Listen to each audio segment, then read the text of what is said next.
Hello, my name is Zhou, and it's my Spring 2019 EE591 project presentation about maximizing abdomen tissue contrast under different B0.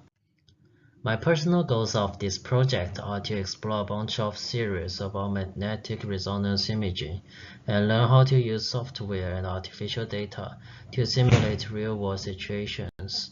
Moreover, I can train my coding abilities through this project.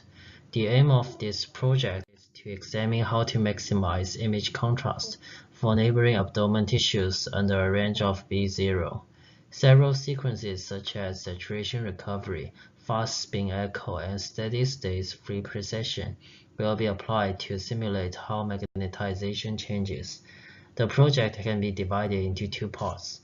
First is to let B0 be fixed and find best parameters that can achieve largest contrast. Second is to keep the best settings and change B0 from 3 Tesla to 0.55 Tesla to visually show how the contrast changes. The motivation of this project is that parameter choices are important to the reconstruction result.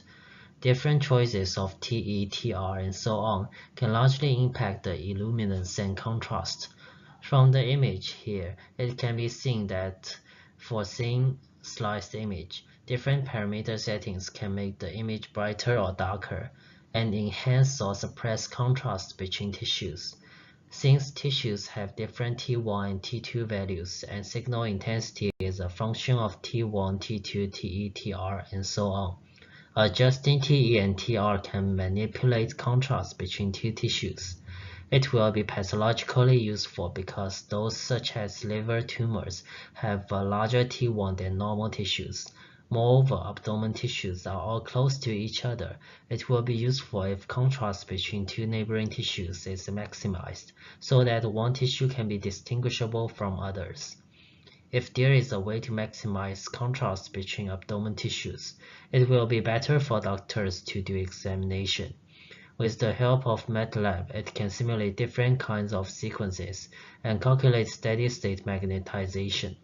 We can numerically simulate the process and reconstruct the image. Here is the flowchart showing the implementation process. Assume B0 is a fixed value. First process is data acquisition. T1 and T2 data should be obtained for targeting tissues. T2 is stable to B0 variation, but T1 is related to B0, so that for every B0 value, corresponding T1 should be calculated. In order to numerically find best parameters that can maximize contrast, a mesh grid is generated for TE and TR. The range for TE is 1 to 100 millisecond, and one for TR is 1 to 10,000 millisecond. Therefore, there will be TE and TR pairs, and signal intensity is calculated for each pair. Those pairs which TR is less than TE are omitted. Second process is parameter computation. Block simulation helps calculate corresponding steady-state signal intensity for every TE-TR pair.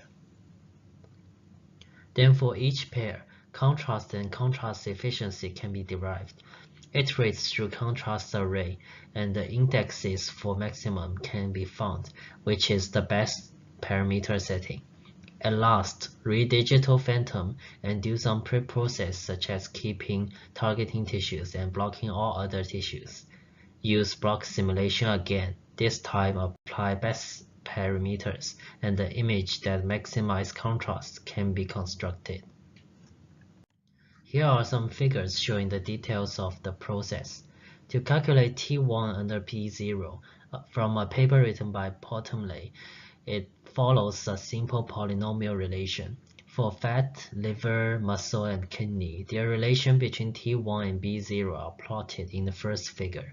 A saturation recovery sequence is shown in the second figure, and if we generate a mesh grid of TE and TR, contrast of the grid can be shown.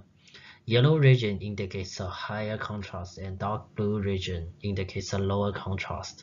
An example of phantom mask data and reconstructed image is shown in the end.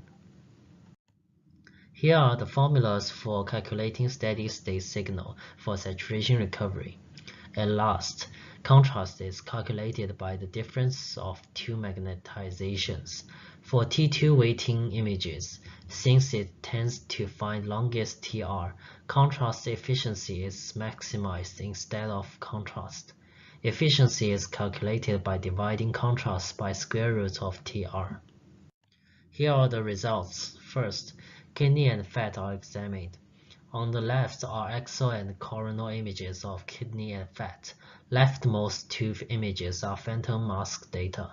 For kidney and fat, they have a large difference in T1, so T1 weighting is expected. SSFP is used for simulation. Second image shows an image with maximized contrast using best parameters when B0 is 0.55 Tesla. TE is found to be 2 milliseconds. TR is found to be 285 milliseconds. Third image is generated by TE equals to 100 milliseconds and TR equals to 1000 milliseconds. It is clear that the best parameters result in a larger contrast than the reference image. The grade of contrast efficiency also shows that there is a maximum when TE and TR is small. When B0 changes from 0.55 Tesla to 3 Tesla, contrast also increases. The last two animations show the changes of images using best parameters when B0 changes from 3 Tesla to 0.55 Tesla. Image becomes darker when B0 becomes smaller, but two tissues are still distinguishable with an acceptable contrast. Second, kidney and liver are examined. They have a similar T1 and largely different T2. For T2 weighting image, TR is long and fast spin echo is used here, since it can get more data for each excitation. Here, the echo train length is 2.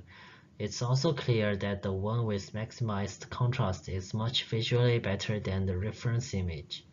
For maximized contrast, TE equals to 48 milliseconds and TR is 2700 milliseconds. Reference image uses TE equals to 100 and TR equals to 1000 milliseconds.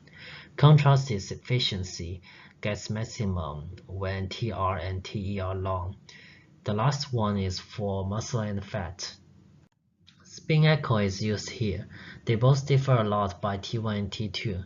Maximum of contrast efficiency is achieved when TE is 15 milliseconds and TR is 414 milliseconds. In a word, maximum contrast can be found numerically, and for T2 weighting images, fast spin echo is good for reducing readout time. When B0 is smaller, contrast also decreases, but if parameters are optimized, two tissues are still visually distinguishable. From this project, several challenges are met. Gradient spoiled sequence was tried, but is too computationally intensive if assumption is that gradient spoiler has 4 pi twists across the voxel.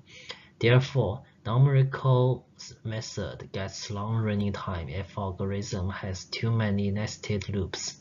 Second challenge is that although there is a relation between T1 and B0, standard deviation is large. There is about 22% standard deviation, which can result in a large error range. For T2 value, standard deviation can also reach 20 milliseconds, which is about 25%.